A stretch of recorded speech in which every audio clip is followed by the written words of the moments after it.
Welcome back to the Power Impacts Comics show.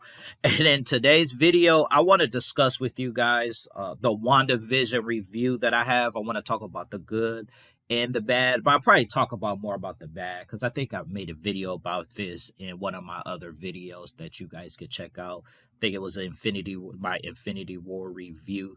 But before I begin this video, I want you guys to hit that like button, hit that subscribe button, and let me know what you guys think. Also, don't forget to share this video, baby. Okay, so what I want to talk about WandaVision is I'll start off with the good. Now, the things that I did like about WandaVision was the sitcom.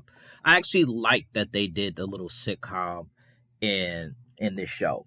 I know some people wasn't really feeling in that little 1930, 1940s back in the day style sitcom comedy type show.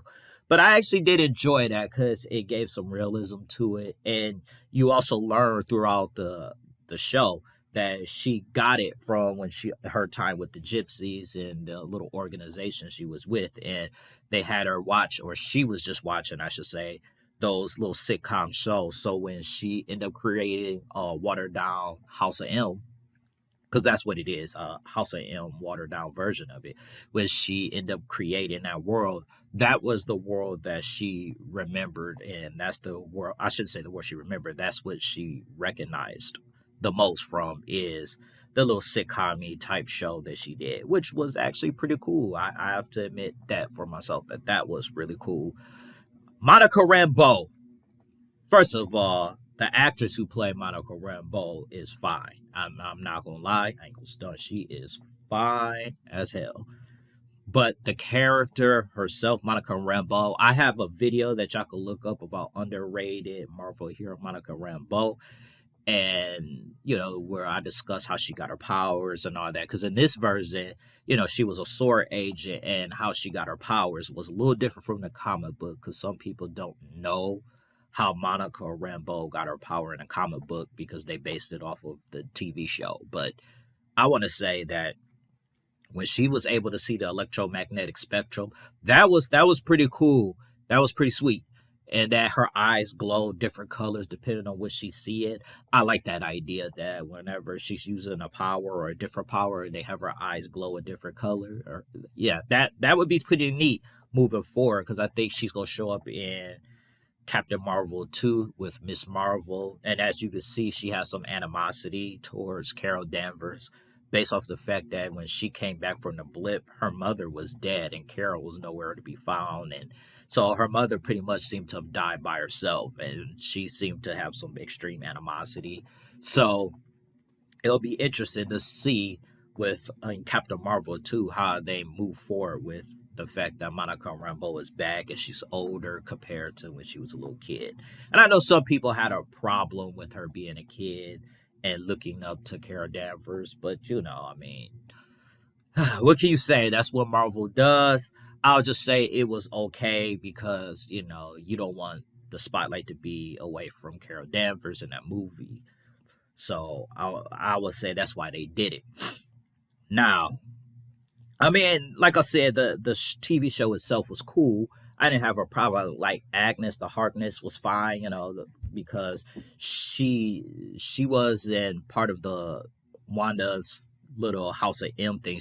She knew it was fake, and she played a character, and so she wasn't affected like all the other characters and how all the other characters. The only thing I didn't really like, so I'll just get to that part. The thing I didn't like the most, well, I should say the most, one of the things I didn't like was that they seemed like they gave her telepathy. And I'm like, when did Scarlet Witch ever have telepathy? I didn't really like that. For all those who do not know, Scarlet Witch power is reality warping.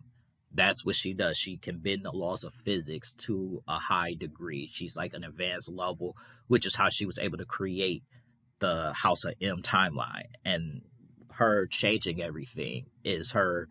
They're trying to make it seem like it was magic, but it should have been reality warping.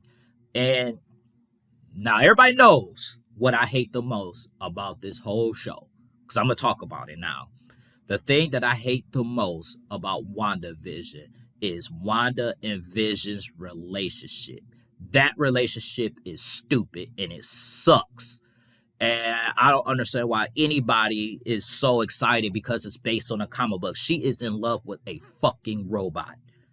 It is a fucking robot. It is nothing else we could say that it's just a fucking robot. It's a machine. It has no reproductive parts, nothing. And I know they want to say, well, it's a machine, so, maybe it can love too. Fuck that shit. And I'm tired of hearing people act like this is just the greatest thing ever and how they had them just so fucking in love. That shit was annoying. Like having them be so in love. And then the fact that they had them have children together. And that's where the reality warping powers come into play, because since she could bend the laws of physics, she was able to make those children her and Vision's kids and make herself pregnant. That's fucking stupid. And he's like, boys. And, they was able to have, Wiccan has the same ability as Scarlet Witch, while, Speed had the same ability as his uncle, Quicksilver. And the fact that I'm saying uncle is why it's pissing me off more, because why are we looking at subjecting our eyes to this bullshit? And this is the stuff I'll be talking about on my channel when I say stuff about black characters, because a fucking machine gets more action than a black character. Get the fuck out of here. Like, don't disrespect me by having this a couple, and she's so in love, and one of the reasons she created the watered down version of House of M, because she tried to revive Vision, and she just subjected her kids and Vision to that world, and then Vision was fighting an evil version of himself, and he ended up regaining all his memories and all. Man, fuck all that, man. It's a fucking machine. It shouldn't have no type of emotion. It's only supposed to be programmed to do what it's supposed to do. I don't give a fuck if it's sitting there or not. It still has a basic knowledge of something. It's like an AI. Why you think you got video games? Video games are AI.